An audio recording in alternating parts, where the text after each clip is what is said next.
Kelly? Can you hear me? Okay, if we can ask the panelists to please come and be seated, we'll introduce Dr. Rollins to kick us off this evening.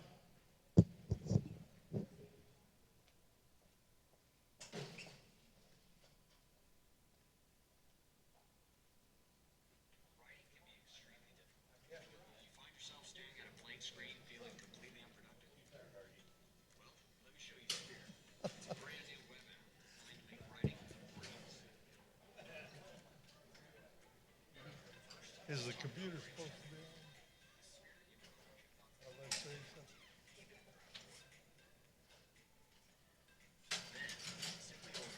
Let's see. Girls, this has been a fun day. The computer's on. Shall I just share that with the group or? Wind, weather, hail, it doesn't matter.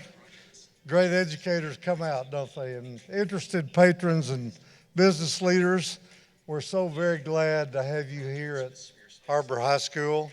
I know we've got a great evening planned, a lot of good discussion, but at the heart of it all is the opportunity for each of us to contribute in our own way in terms of what we would like future services to be like. So welcome. We're so glad to have you here this evening. I hope you have an opportunity to share your perspective, and I hope you have an opportunity to help really set the stage for a great program in the future. We're glad to have you here at HAR-BER. Shall we begin?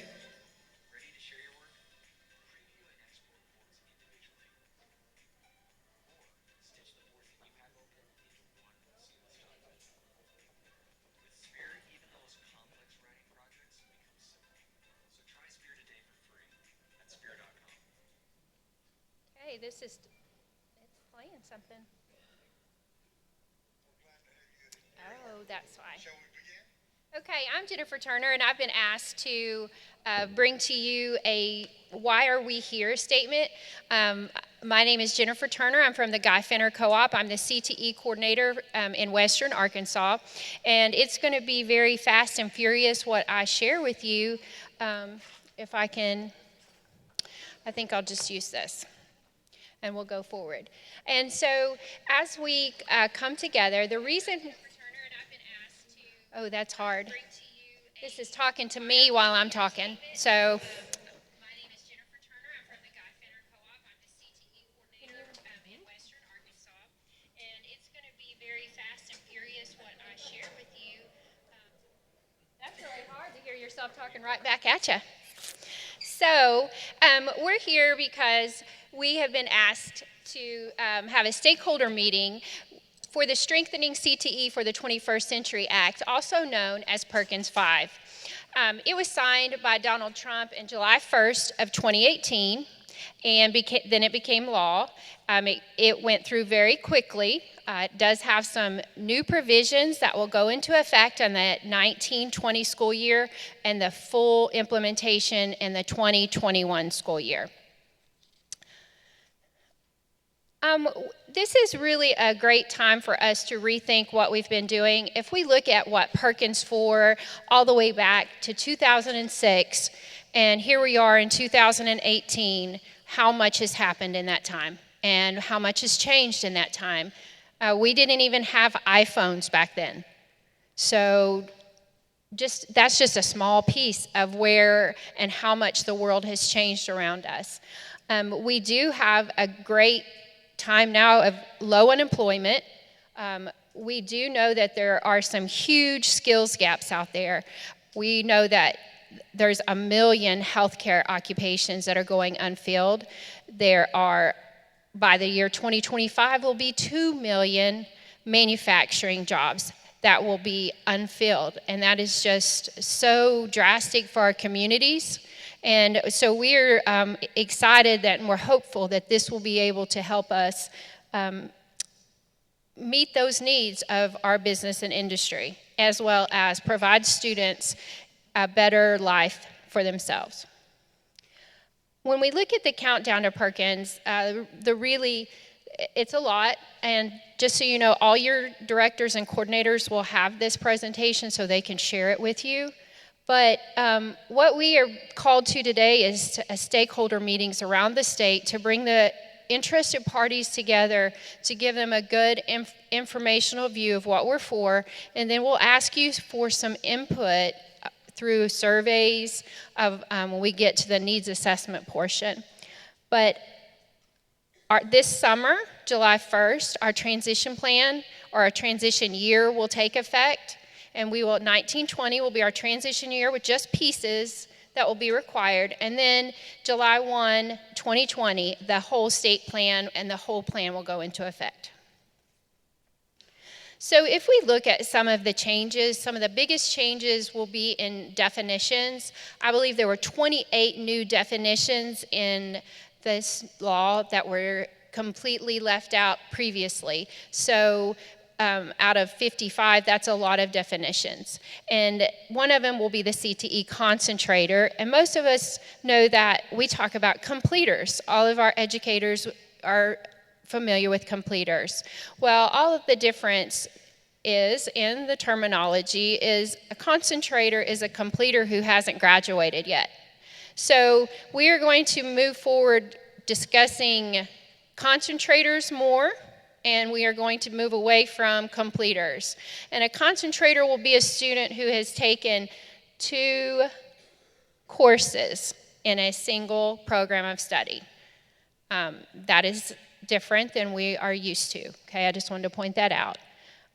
Also, the program of study has a large new definition and has some pretty difficult words that you're going to hear over and over. And one of those will be a non-duplicative sequence of courses and content that incorporates challenging state standards, addresses academic, technical, and skills, including employability skills, is aligned with the needs of industry, progresses in specificity, that's a new word, yep, specificity, beginning with all aspects of an industry or a career cluster, and has multiple entry and exit points, and it culminates with a recognized post-secondary credential industry credential. And what we've been asked to do is increase our stakeholder involvement, and that's why we've asked you here today. And it'll even include, later we'll have public comment periods, as you saw on that timeline, where we will ask for your input and information to be given back to us so that we can develop our full state plan. And we are also going to see enhanced efforts to better serve our special populations. And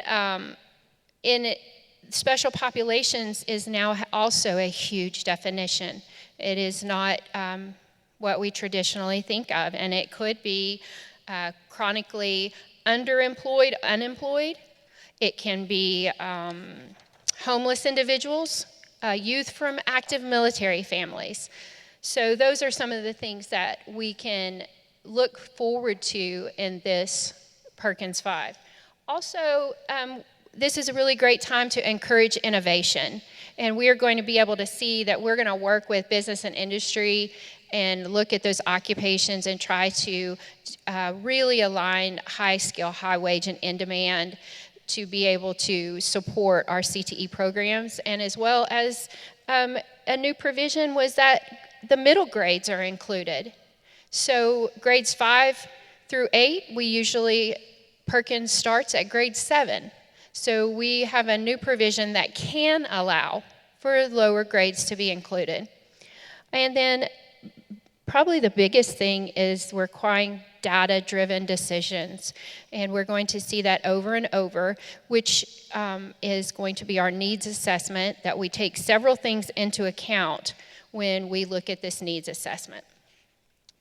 So this local needs assessment has 5 major pieces. It must be updated every 2 years, and it could be required even more than that. And every Perkins dollar, no big deal. Just let me know if we see a funnel cloud. Okay. Perkins funds must be aligned to the local needs assessment. So I am going to reiterate, if it is not in your needs assessment, you can't ask for it. It has to be a need somehow and documented. First is student performance, and it takes into some of the same things that we are used to in our Perkins when we start talking about things like graduation, proficiency in language, arts, and math. We also have added science onto this one. We still look at placement of students. Non-traditional has been combined, so we're hopeful there that will help us. But the biggest change that we see is that our technical skill attainment will now be a recognized post-secondary credential. So that is a little bit different for what we have done in the past. So it'll be interesting to see how that works. Program quality will also be part of this needs assessment.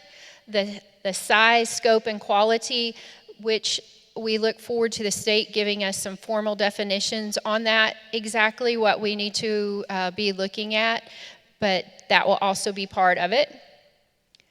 Labor market needs, we're going to have to take into account all of the demand industry sectors and occupations, but also those even that might not be identified in some of that data that we see. It could be an emerging industry or new industry that hasn't been included in that data. And also to look at state boards and workforce development boards and what's going on, what's happening and what's developing to be a part of our needs assessment. Then we also have educator development. This is also a new part that we are looking to recruit, retention, and training of CTE, not just teachers, but individuals involved in that process of that student, from faculty, paraprofessionals, career guidance, academic counselors. It could be a large group, and individuals and groups underrepresented in professions, which could be those non-traditional fields when we have non-traditional teachers. And the biggest change that we talked about, I think, will be we are looking at access for special populations. We're really looking at equal access for individuals and also underrepresented, and any way that we can help to have high-quality CTE programs and closing the gap with those students' levels of performance and how we can do that and also prepare them to lead a self-sufficient life and how we can do that. And so we have invited a lot of different groups here, and there's a huge list that's required for Perkins 5 that you consult with and talk to, and that's why some of you are asked here today. It's going to go through all of our stakeholders, which is a large group, everyone that would be our school people, but it also takes into account paraprofessionals, career individuals, not just what teachers and administrators say of CTE programs. We also see representatives of state and local workforce development boards, parents and students that we've asked here today. Also, that special population is a very long list of individuals that could be a part of what we're doing. It could be individuals with disabilities, economically disadvantaged, preparing for non-traditional fields, single parents, out-of-work individuals, English learners, homeless, youth who are in or have aged out of the foster care system, youth with a parent who is a member of armed forces or on active duty. And then we also have representatives for out-of-school youth, homeless children and youth, at-risk youth, Indian tribes and tribal organizations where applicable. And then there's another list that Arkansas Career Ed may require, and some of those will include I'm not sure if this is the exact list of all of them, but the mayors and members of local governments, including city council, chamber of commerce, legislators, I didn't change that too soon, sorry. Community organizations, labor organizations, nonprofit, special populations.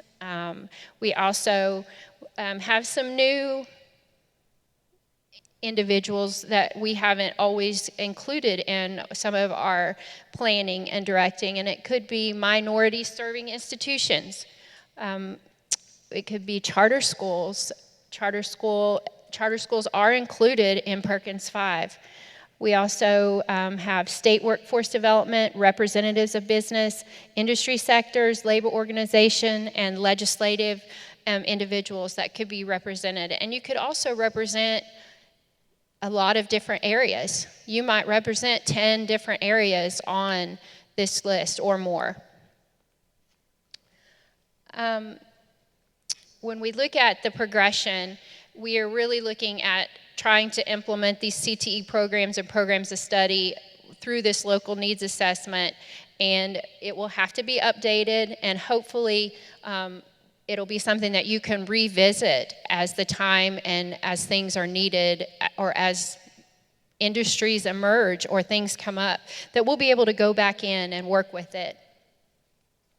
And really for us, this is a great time for opportunity. We have a great opportunity to change some things and work towards a more progressive CTE programs. It gives us the opportunity to really work with that business and industry and make sure that we are helping stay economically competitive.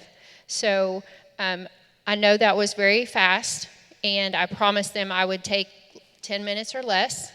So at the end, we will have a time. If you have questions about Perkins, we have a great state staff here today that can also help answer, and I will do my best to answer those questions.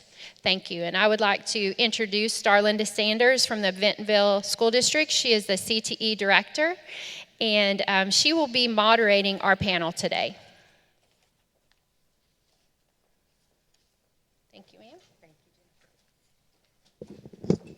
Okay, I'm sure you all heard that last alarm. Everybody's checking cell phones.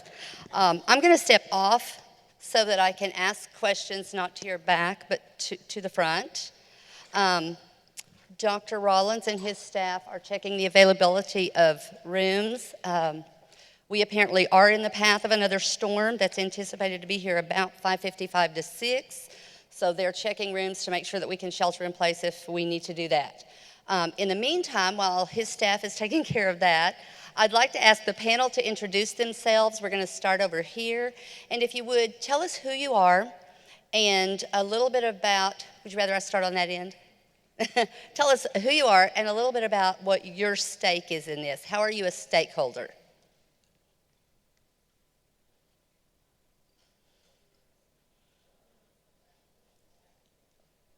I have to turn that on.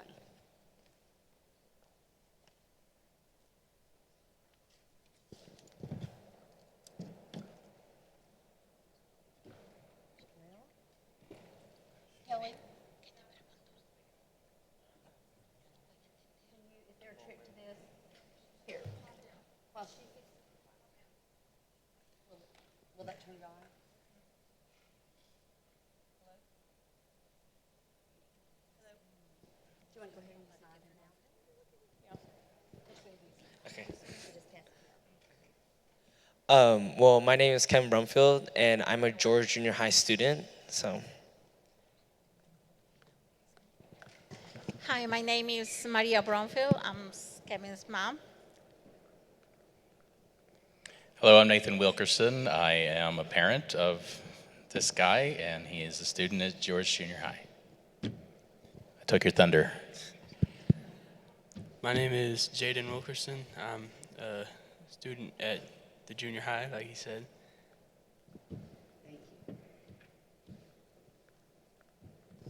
Just in case, and I think we ought to be prepared, we are under a tornado warning. We've had this issue going on all afternoon, as you know. If the weather conditions worsen, we'll just go around this corner right here, and we have tornado shelter rooms just off this cafetorium. So we're just seconds away from a good, safe place. Okay, thank you. Hi, I'm Chad Burkett, agriculture teacher at Springdale High School, also a resident of Springdale, worked in the poultry industry prior to becoming an ag teacher. Brian Pullen, Rogers High School, and I guess I have 3 hats. So 25 years prior, Walmart corporate, 2 years CTE teacher, and I have 2 teenagers in high school as a parent. My name is Steve Cox, and I do economic development and workforce development for the Rogersville Area Chamber of Commerce.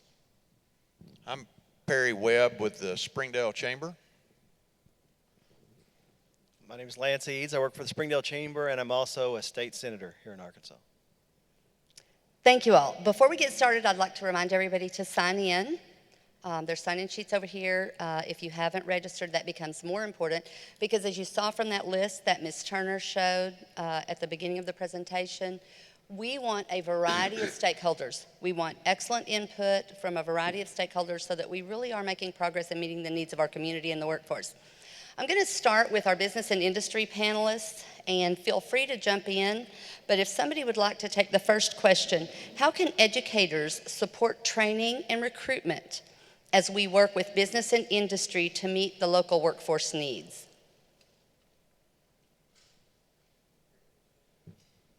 Sure, I'll be glad to. And I did put a cheat sheet up there, so. I was concentrating on number 2. I thought somebody else would go first. No, I'm just kidding. First off, the presentation made just previously showed an unemployment rate of 3.9%. And all of us up here in Northwest Arkansas know our unemployment rate's about half of that. We're hovering right at that 2.2, 2.3, which is beyond total employment. We recently had a feasibility study done and surveyed 61 business leaders across Springdale about their most important needs. 95% said workforce is the #1 problem we have today. We cannot find anybody, period. End of discussion. There's nobody out there to work. It is a tremendously debilitating problem right now. Now, it's not fair for you to have to solve that, and you can't be the solution, but I think you do have to obviously be involved in whatever comes about down the road as far as trying to address those issues. 95% of the business community said this is the #1 problem. How do you address that? Communication. I promise you we're not doing enough. And you may have good examples of communicating with your business community, and it's almost impossible to do it properly. Because here's what the reality is. The business community expects us to have an inventory of available workers trained to do what they need done and have them ready to call at their beck and demand, right? That's what the business community expects of you.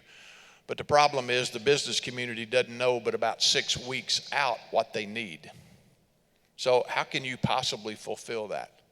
So I think the best solution is to communicate constantly with a sampling of your business community to find out what are the most important things we need in this community.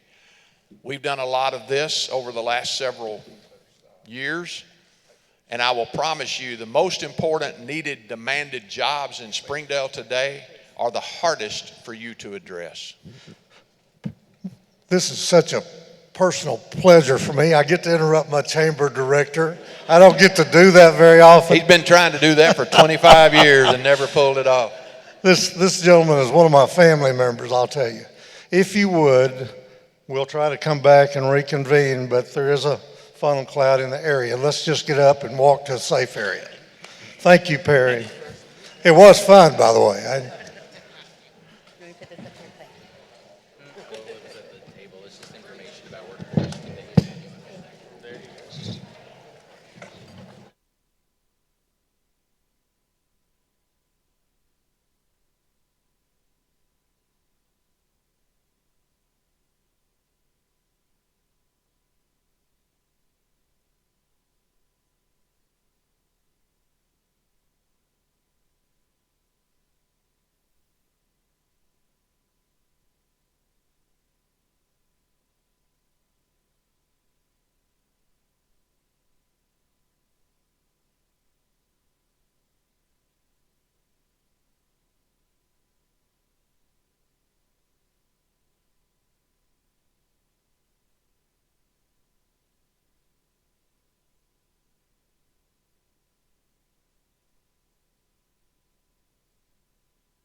About 7.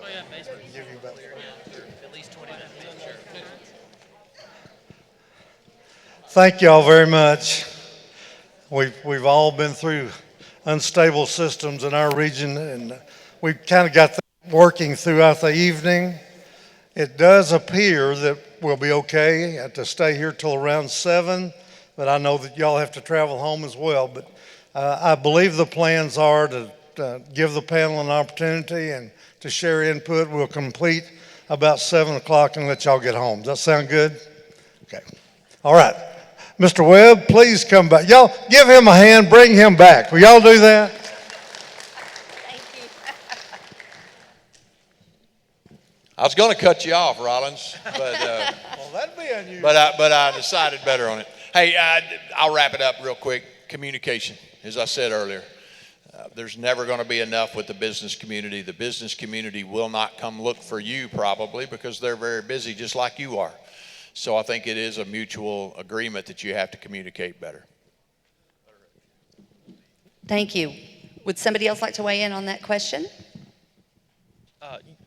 I would definitely agree that it's all about open lines of communication, but not just communication with the industries, but a major thing that we see from a chamber perspective and issues that we see is communication with the parents. As someone who had drilled into their entire life, you have to go to college to get a good job. You have to go to college to get a good job. That's something my generation and the generation behind me has been told our entire lives, and that's just not true. There are great, wonderful, high-paying careers that are available that do not require a college degree. And so if there is communication, how do we change that stigma in the parents' minds that there are good career options, that just because your child is not college bound does not make him or her a special needs student, does not make him or her mean there's something wrong with that child. It just means that their aptitude and their skills are better suited to other endeavors. And again, there is a lot of technical, a lot of math, a lot of intelligence required to do skilled labor. So finding ways to better communicate that message with parents as well, that college is not the be-all, end-all for careers. Just a quick follow-up. In terms of training and recruitment, how do educators support that for you? Because with so many industries in Northwest Arkansas, so many varied skills that you require, how do we support you in education and training for our students? The best support at Springdale High School is when I go out and make contacts with community members. There's several in here that I've talked to, DC Sparks, Mr. Mike Rogers. It's incredibly important that we sit down. I spent an entire day with Mr. Rogers at Tyson. We talked about what the skills gaps were in industry for Tyson. And then I go back to the drawing board and try to figure out what skills I can interject in my classroom to meet those needs.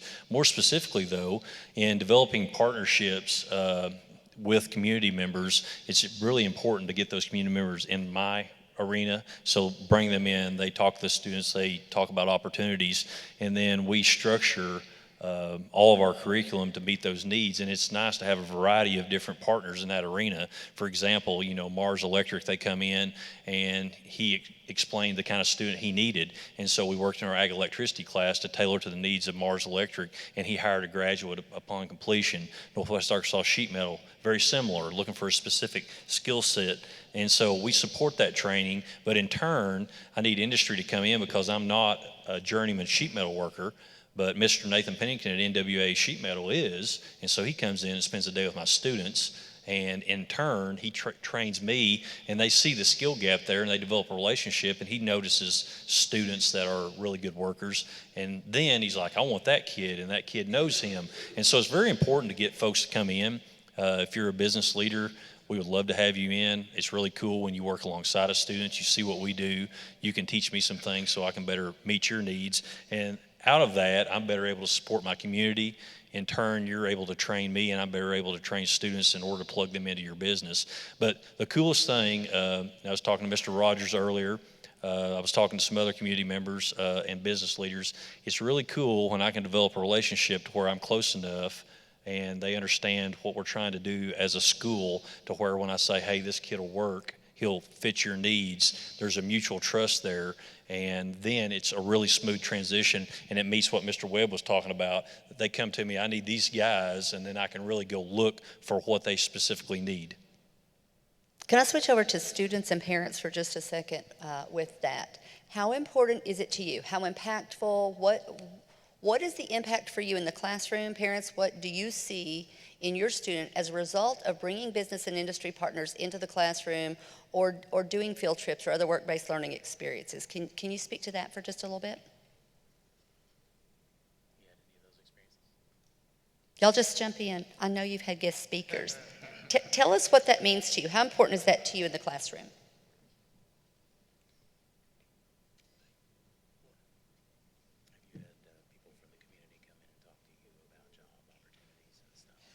Does it make learning more real for you?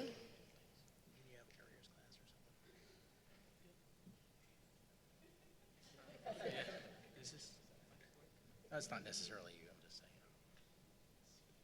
Do you want to pass on that one? Do you want me to come back to you? Okay, I'll pick another question for you. So let's move to one of our other stakeholders then. What key employability skills do applicants need to promote their success in the workplace, and how do you play a larger role in preparing those students for success? And I'm going to put my spin on this. We hear a lot of conversation about soft skills, or as we're beginning to call it in our district, professional practices. I think students might understand that a little bit better. What is your role in promoting that success for our students? Or what could it be, maybe?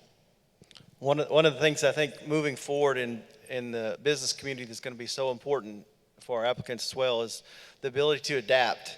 The days of somebody taking a position and doing the same thing in a career for 30 years are gone. And you see it in technology, and we see it in other aspects of business. The speed of change is increasing dramatically.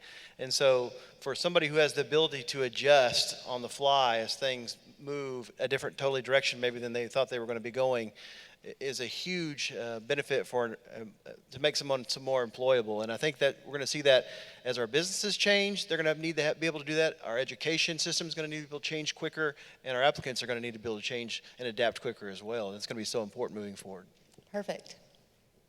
Would somebody else like to weigh in on that? Yeah, Brian Pullen. So we were just at GLAD Manufacturing yesterday, and I had some students there with us, and we asked them basically that same question. And it's not new knowledge, but basically attitude is one of the key challenges that they have. So within the first 6 months, most of their people leave or aren't a good fit because of attitude or attendance. It's rarely ever technical skills, and they have a pretty diverse, array of jobs in robotics and, operator there.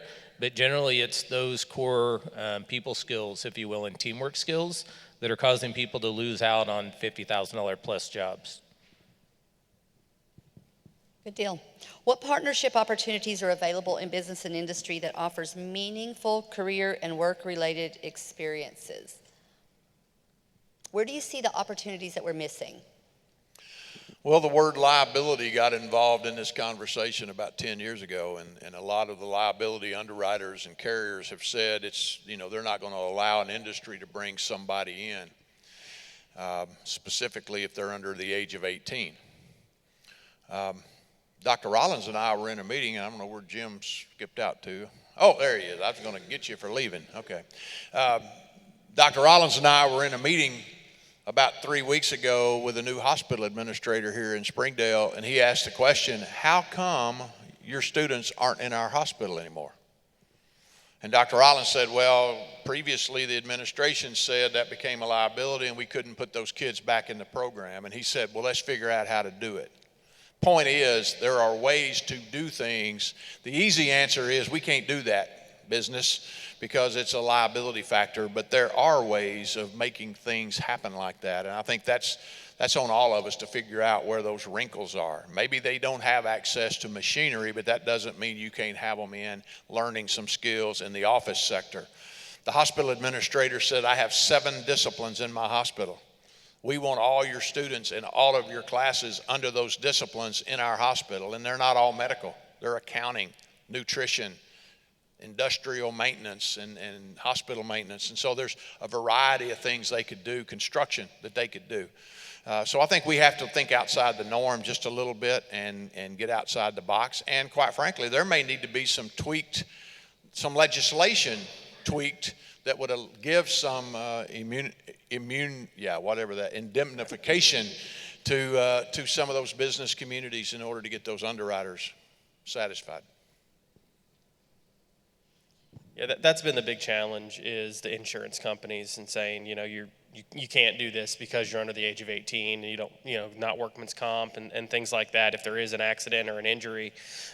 Something that some employers in Rogers have started to do would, specifically for the internship programs through the high schools, is bringing them on as part-time employees. So that gets around some of those liability issues for that. And then there's also some ideas that I was fortunate to get to go to Chicago a few weeks ago to speak with other chambers from around the nation as part of a U.S. chamber program. And there were some interesting things that other communities have been doing where they brought in their state's Department of Labor to the manufacturing facilities and to the employers. And they walked through with the HR rep, with the plant manager, with everybody, and said, someone under the age of 18 can do this, but not this. They can do this, but not this, and walked them through so they could do some internship opportunities and get the kids from high school in the classes without breaking any child labor laws and without worrying about any liability issues. So that's an opportunity we're looking to explore up here as well. Are any of you, real quick, are any of you familiar with the ACT work keys and the career readiness certification?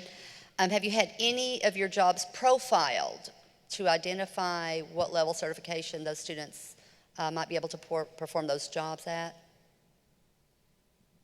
So I know, I actually administer it, but I know some of the local industries, like I said, we were at GLAD yesterday, so they have a gold level as minimum entry-level requirement to even apply at their organization. So here and there, we definitely have employers that are asking us to promote that and get students ready with it. Just a quick show of hands. How many of you know what that means? You're familiar with the Career Readiness Certificate and those levels of certification? Great, great, thank you. And I believe you had a comment, sir. I was just going to comment, there are opportunities to get around some of the liability. We've ran into a lot of that in some places. You simply can't get through that. For example, I'm working on liability release waivers through Tyson's for a Mexican original visit for students that are 17. And so NWA Sheet Metal, their insurance underwriter, would not allow students in. However, we were able to, through persistence and developing that relationship, talking with the owner over the course of about 6 months, he was able to get liability release waivers. So there's not an end-all, fix-all for that, but I do feel like as teachers and as community members, if you're truly vested in getting students in your facilities, we can work around and find ways. Another way that's really cool is my students can tour certain facilities if they have their OSHA 10 certification, because they actually have a federal, safety card that allows them to walk through the facility. And so there's a lot of opportunities if we try to find creative solutions. But I know Mr. Rogers has been integral in that, and I'd never really thought about, that avenue. And he said, we visited earlier this year, and he said, you just got to persist. And so as business members, as teachers, as leaders in your school district, if you work hard and develop those relationships, I assure you we can find a way to get students in these facilities. And can I speak to the parents and students for a second? Do you have interest in any particular certifications or anything that you think might be important for you to make a transition from school into the workplace?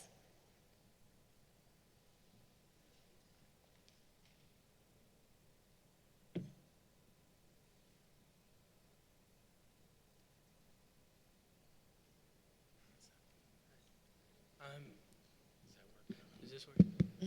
Yep, you can take it out. I have interest in becoming like a welder or mechanic, and there are certain schools that you have to go to be certified for that type of thing. Like, I think the nearest, or one of the schools around here that you can go to learn like welding and metalworking things is like the NTI school. And then there's another one in Tulsa. And so you need certification for that type of thing. So do you think that limits any of your opportunities by choosing to start with a certification?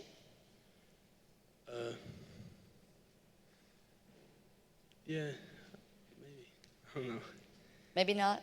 Maybe not. Like, I know that, like for college, to get a degree in like most things takes like 2 to 4 years, and to get like a certificate for welding only takes like 7 months.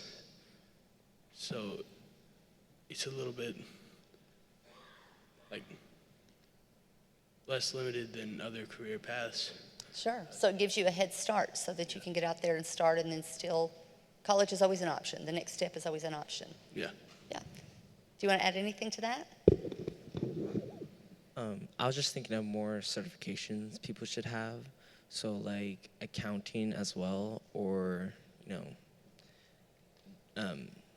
for like retail or cashiers doing math and, being a cashier to count on money and be able to do or help people with their groceries, things like that. So just a good broad base Yes. of skills that you learn in all of your, what we call core curriculum classes, Yeah. that then you can use in any area. That's a good point. Thinking of your own industry, what are the relevant industry certifications for students to obtain as they prepare to apply for jobs in Northwest Arkansas? Are there some that are in more demand than others?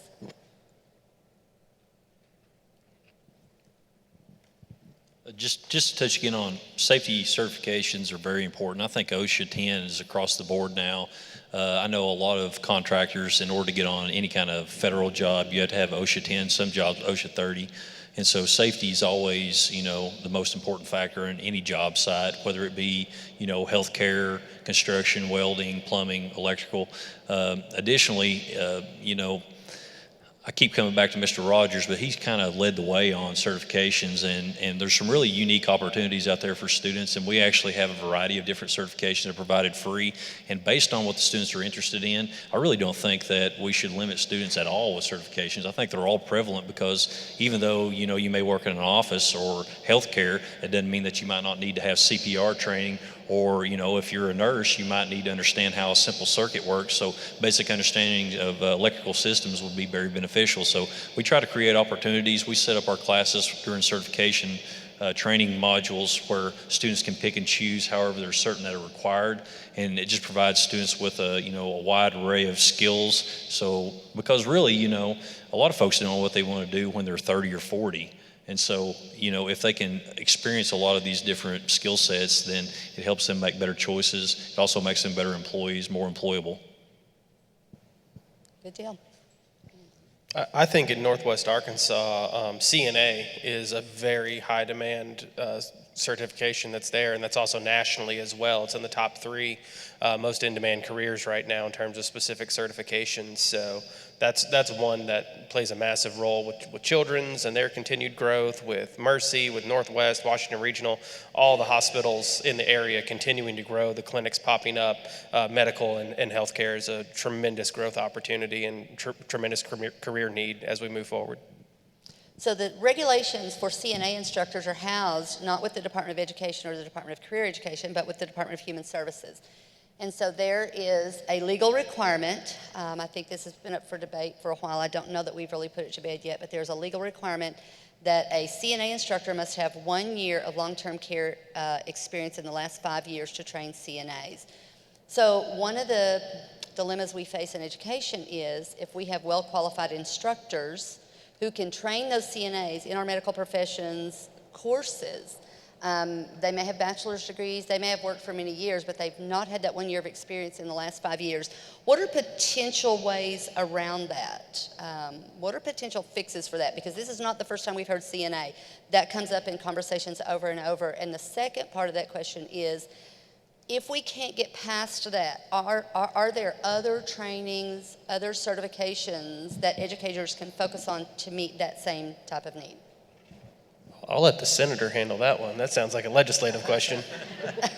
There's always the option of a legislative fix. So, I mean, that's what, in fact, I think there actually was a bill this You picked session. up on that. We talked about that. So there are ways to provide some flexibility within the system so we're not putting people in such a small and tight box that nobody's ever going to be able to, because let's face it, those people that are most talented in those fields oftentimes, they've got other jobs already, and so we need to be able to recruit new people into those fields to be able to even lead and teach and things like that. So there's always challenges of finding enough people to go around and do those things, especially when we put people in such confinements on people and make it so challenging for them to be able to to create those opportunities. Are there any other certifications that rival a CNA that holds the same skill set? Are you all aware of anything else that we might be able to substitute to meet workforce needs that we still might be able to work on in education? I'm trying to think how to say this in a nice way. Sometimes I have trouble being We're all very friends non-direct. Let me tell you what people need to be certified in. They need to be certified on how to pass a drug test. They need to be certified on doing 8th grade math and 9th grade reading levels, because that's what industry needs. Now, we can hang certifications out here all day long, and that does give a finish line and a completion of CTE training. I get that, and I see the importance of that. But the reality, where the rubber meets the road, 40% of the applicants at industry in Northwest Arkansas today cannot pass a drug test. 40%. That needs to be a certification, okay? You want to get into machining, you got to do 9th grade, I said it backwards a while ago, 9th grade math, Algebra 1, and an 8th grade reading level, and you can be trained to program a 6-axis machine and do machining, aerospace parts, making $62,000 a year. And there are kids coming out of Rogers that do that very quickly because of the immersion they have in that program there. So there are examples of success all across everywhere when you look at these programs. There's no magic certification, no certificate that makes it magic. It's got to be mama skills. You call them soft skills, I call them mama skills. It's what their mama should have taught them. Mama skills, pass a drug test, read on an 8th grade level, do 9th grade math, and they can do any job out there today. Industry will, business community will train them to do the job if they're a good worker. That's what we need to be certified in. I agree. I mean, it's really up to the business if they think the certification is more important than the person.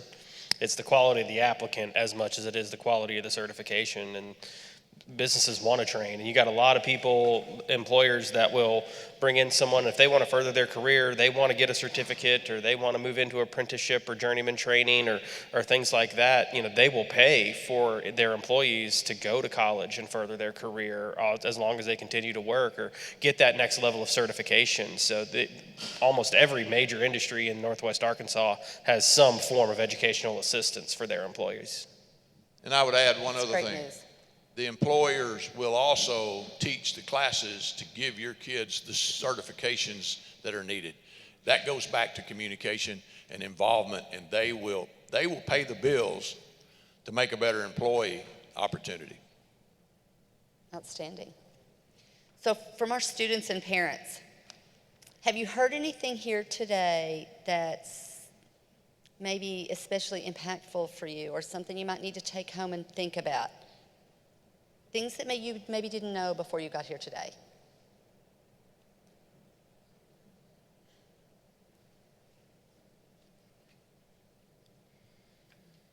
It's definitely helpful to know that there are jobs that you can get without having to go to a college. It is helpful to go to college. That I think opens your opportunities more, but it's not 100% necessary. It's not you won't ever get a job without a college degree. Mm-hmm. Yeah, I think it's helpful, especially, considering him and his prospects, what the guys there were saying, that a lot of times you may look at job boards and things and see the job and think, well, I'm just not qualified to do that and not apply. So, it's helpful to think that, he could apply to something and be trained, just kind of prove himself. I guess the question I would ask would be, how do employers know that this person who isn't necessarily qualified is a worthwhile investment? How do you hire somebody without seeing, yeah, you're certified here and you've done that, and to know that they're a worthwhile investment, enough that you're going to bring them on and train them? How do you know that in the first place? That's a great question. I think they're going to depend on, for lack of a better term, a reference through the relationships that you have with the schools. If a teacher goes to bat, the point made a while ago, if the teachers go to bat for a kid, that is a absolute door opener.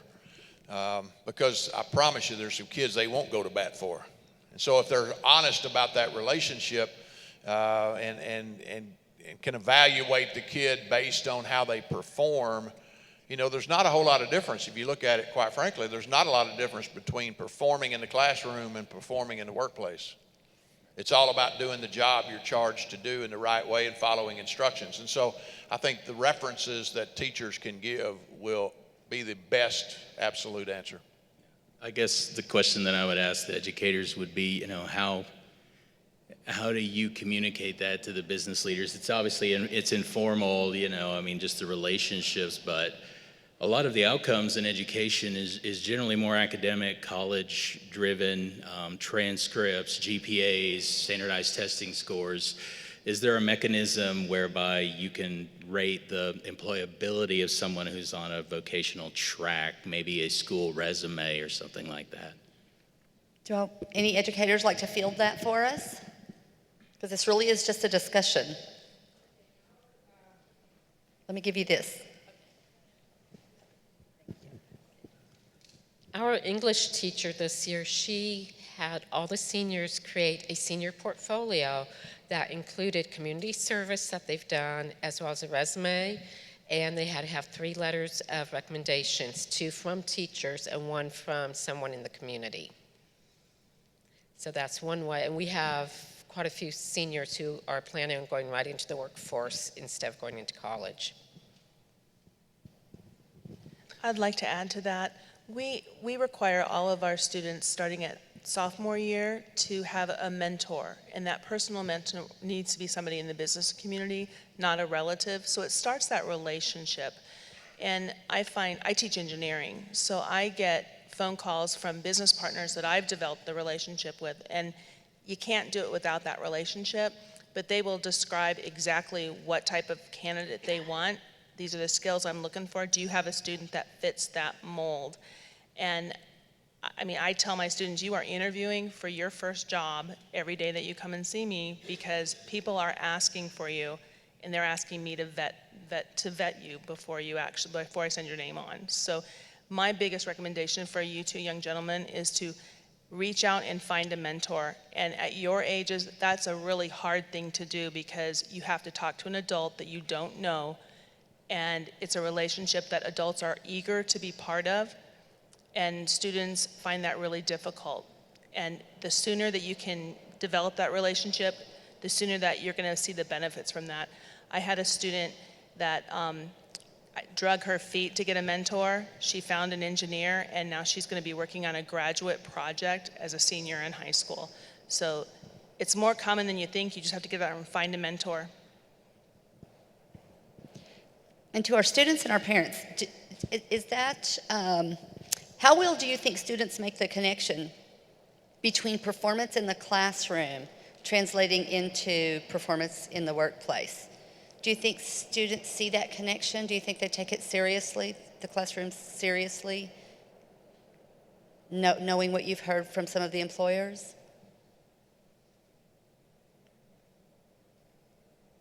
You think your classmates see the connection between the grades and their performance in the classroom and their job? Can you say that again? So listening to the employers and our comments here that perform in the classroom, you know, get a mentor, get recommendations, and then that performance in the classroom translates into the workplace. Do you think students really get that?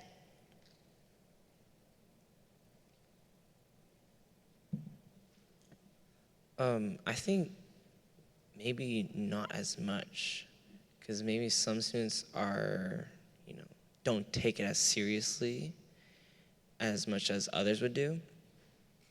And that can come from, you know, not learning to take it seriously from, you know, their peers or even their parents. So That's a good point. And this is just for the audience in general. What information, and audience, panel, parents, everybody, what information can educators and school districts share with parents, share with industry partners, community leaders, to increase the knowledge of the current workforce demands and employment trends? I know I have students all the time say, I didn't even know that job was out there. I didn't even know I could do that. I didn't know I could be that. What can educators and districts do to get that information out there better? And you all may have some great ideas for this.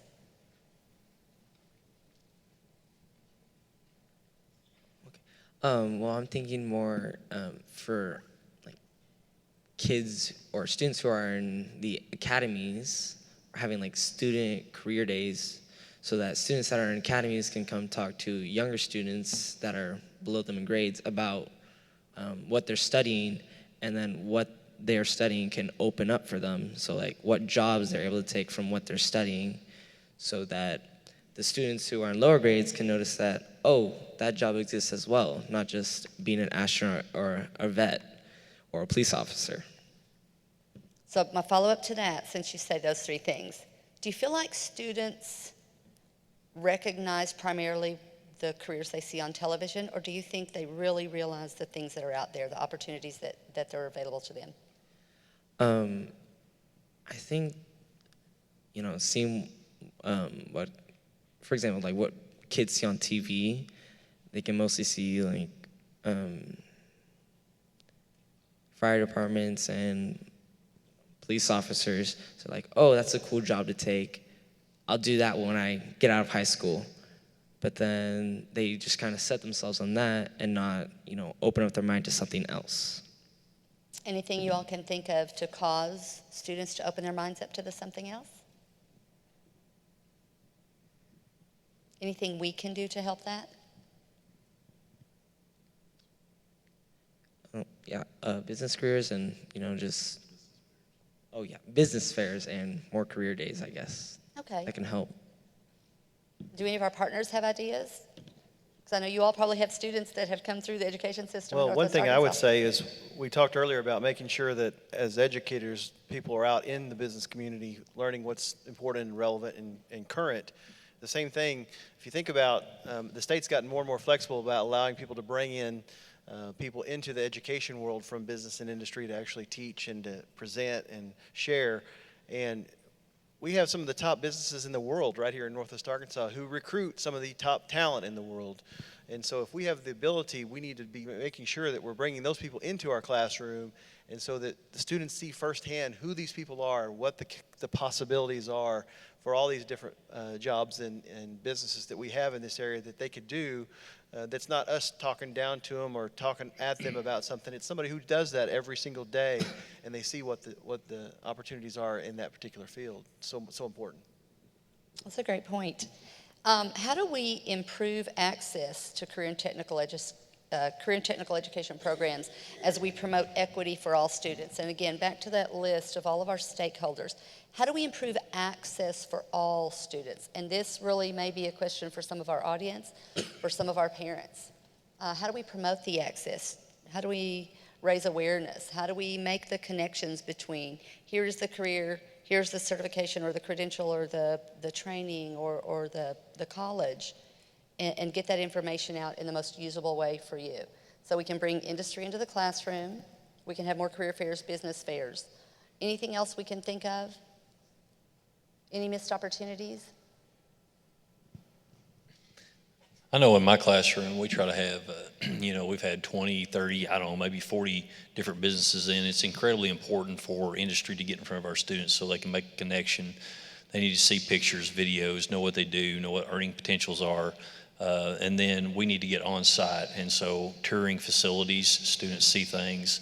And then on top of that, what breeds success in programs, for example, Springdale High School agriculture program, we had 850, 900 course requests this year. Students want to take our program because when you link students to industries, well-paying jobs, or you send them to post-secondary institutions, they get degrees and they get good jobs. Word of mouth spreads and success breeds success. So student that just got hired by Mars Electric making a really nice wage, going to get all of his tools paid for and taken really good care of. A 10th grader comes up, what do I need to do to get that same opportunity? And so you have to really work hard on the front end, and it's a lot of work keeping up with all the contacts and getting all these site visits. Industry, we need folks to come in, spend time with us, be gracious with our students. Then once you start the process, once the ball gets rolling, students want to do what other people have done, be successful. It's just like watching your favorite athlete, and it comes home when, this kid goes to the military, or this kid goes to work to weld, and this kid comes back and he's made $2,500 in a week welding in San Antonio on a stainless steel pipeline. That really drives home the opportunity, and so that breeds success and student interest. So it's really easy once you get the ball rolling and you make those partnerships and connections. Good deal.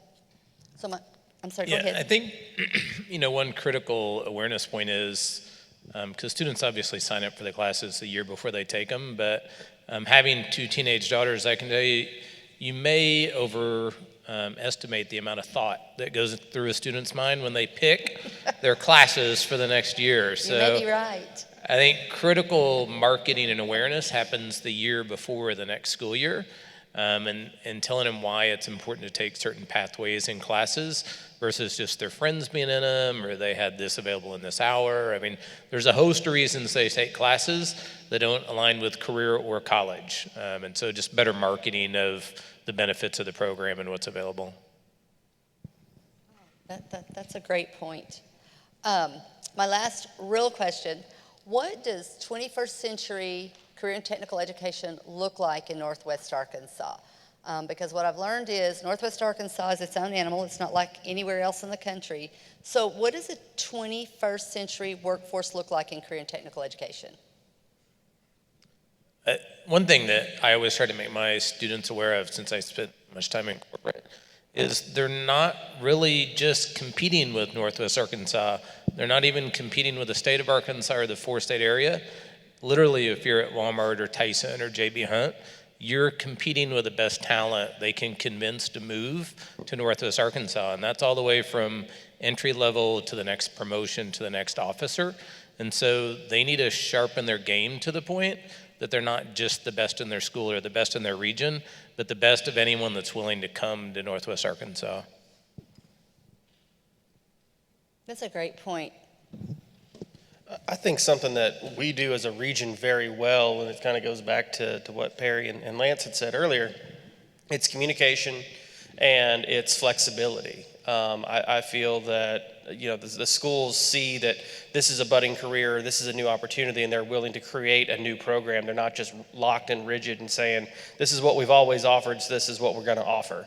And so there is some flexibility built into that through the trainings to adapt to more in-demand careers and careers that could be moving in the future. And then there's really good communication. We can do a lot better, but we're better than most areas in the rest of the state in terms of creating those partnerships between the businesses and the industries and the educators. And again, that's stuff we still need to improve on, and all the chambers up here are working heavily on that. But I think we do have a leg up on a lot of other areas in the country and in the state. Good deal. I heard the other day, this was actually in a workforce report, and it said if you're up to date today, you're obsolete, because the dynamic is changing so fast. If you're up to date today, you're obsolete. And so I don't know the answer of what it's going to look like.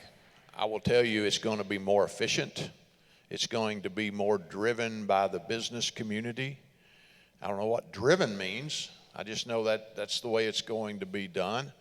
It's going to be less likely to have post-secondary education as far as college education. The numbers say 23% of the jobs in 5 years will require a college degree. I'm not very smart, but that's 77% that won't. Okay, so I think those are trends that we see nationally that are taking place worldwide, actually, that are taking place that are not probably going to stop. I personally think it's going to be higher. It's going to be higher based on aptitude and interest instead of a 16, 15, 12, 9-year-old. I saw one study starting the 3rd grade with aptitude testing and education of parents. I didn't know what I was going to do my 3rd year of college. How's a 16-year-old or a 14-year-old really know? And so I think aptitude is absolutely going to have to be highly prevalent, and measuring that aptitude on a not annual but a multi-annual way. I mean, 10 times a year once a month. I don't know how you measure that, how you measure change in aptitude. But aptitude testing sorts through the clutter and gives access. There may be a lot of kids that need to be in CTE who, it was said earlier, their parents won't let them do it because the parents don't know, and because they don't know the kid has an interest in welding. But it's really there. And I think that's going to have to be a big part of the base of any kind of program going forward. One thing that I think that we have to look at is the way education looks like, as opposed to a road that has a start and a stop at some point. And it has to move more towards like a merry-go-round where you can get on and get off at different times as you see opportunities, you want to participate in something, and then get out and get into the workplace, hop back on if you want to go to another area, so that that's constantly moving and you have multiple opportunities to jump in and jump out, and that's going to help us keep up with the speed of the change, I think. Good. We have a couple of minutes for questions. Are there any burning questions in the audience that we haven't covered? I know we haven't touched on everything. And I'm going to hand this to you. Would you stand up when you ask, please? I'm Tony from DC Sparks, and thanks for the shout-out, Chad. I appreciate that. I have about 40 questions. Do we have time for that? So the first one is, as I was looking through the overview, are the students going to be involved in that process? And you talked about needs assessment and data-driven, analysis. Just having the students sit next to whoever's going to be on the panel to understand the process is an education process in itself, because somebody may get excited about data analysis or statistics or things like that. So that was just one question, if the students are going to be on there.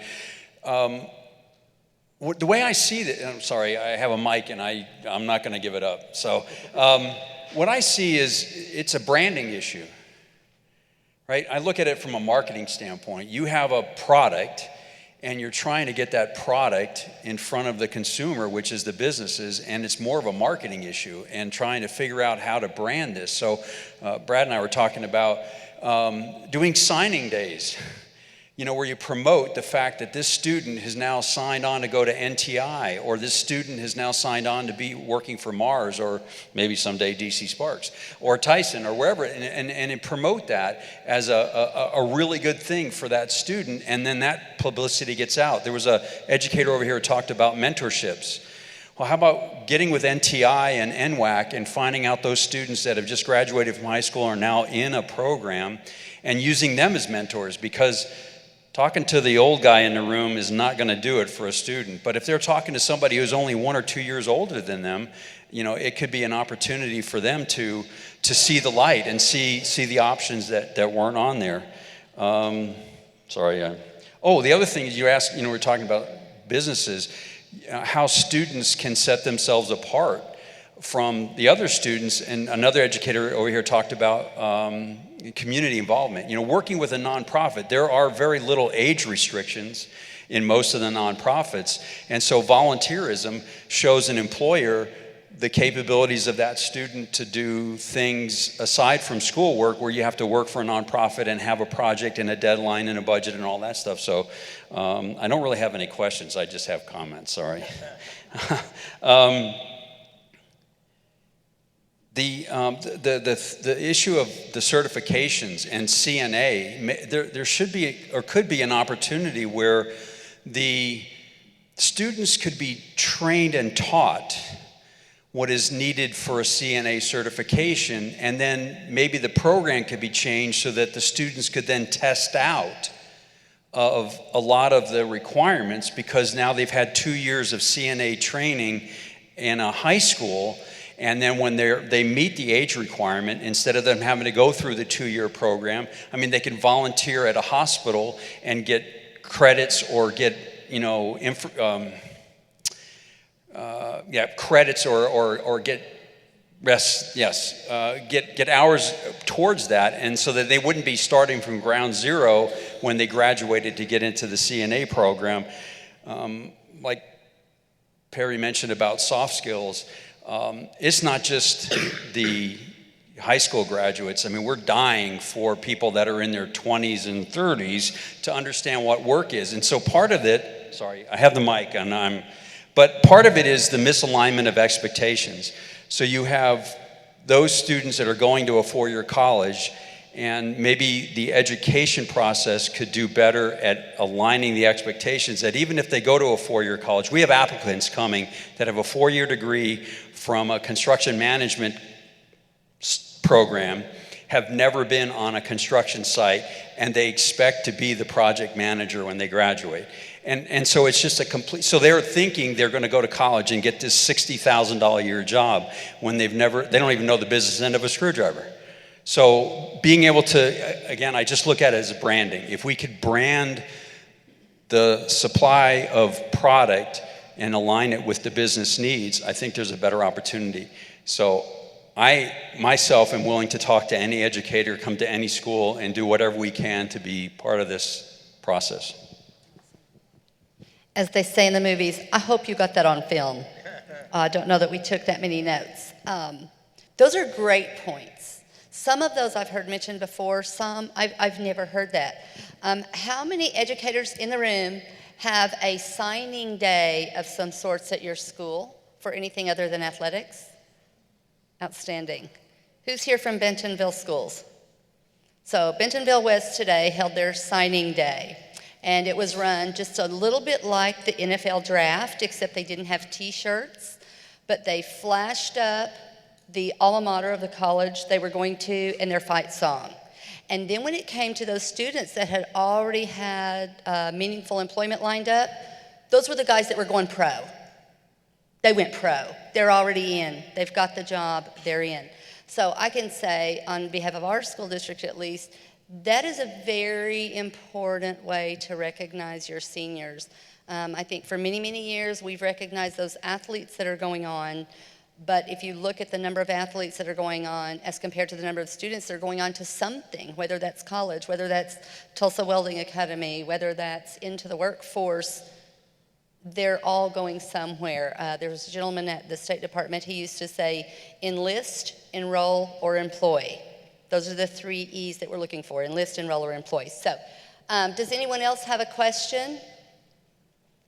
Okay, so here's sort of next steps. I will speak also to your involvement of students. Students will be a part of the process. They're part of the panel today, as are the parents, but we will continue to have additional stakeholder meetings. We will have those in small groups. We may have more in large groups. We may have some of those in industry-specific areas, but this is the start of the conversation, not the end of the conversation. And in Northwest Arkansas, it's a very important conversation. So next steps are expect surveys. Expect invitations to smaller events and maybe, again, some larger events as well. So if there are no other questions, I'm going to turn this over to Ross White from Siloam Springs to close us out before we have to shelter in place again. We've done it. I'm Ross White, Siloam Springs School District. I'm their CT director. First, we want to thank you all for coming and sheltering and all of the above. We've had enough of that today. I think our biggest piece we take with this is Perkins 5.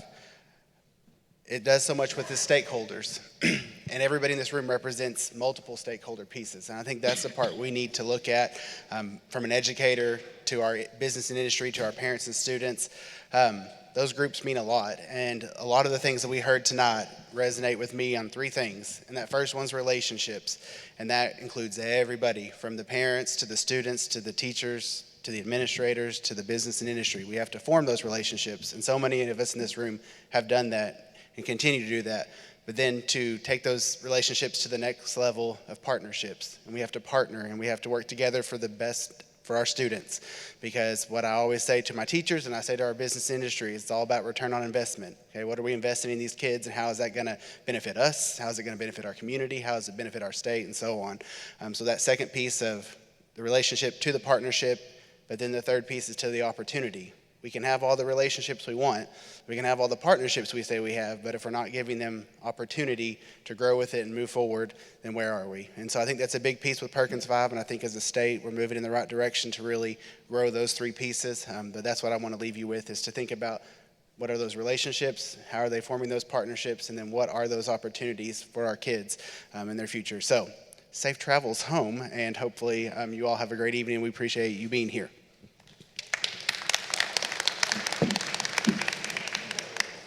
And we thank I think I already turned it, the Springdale School District for hosting us today. We really appreciate that as well.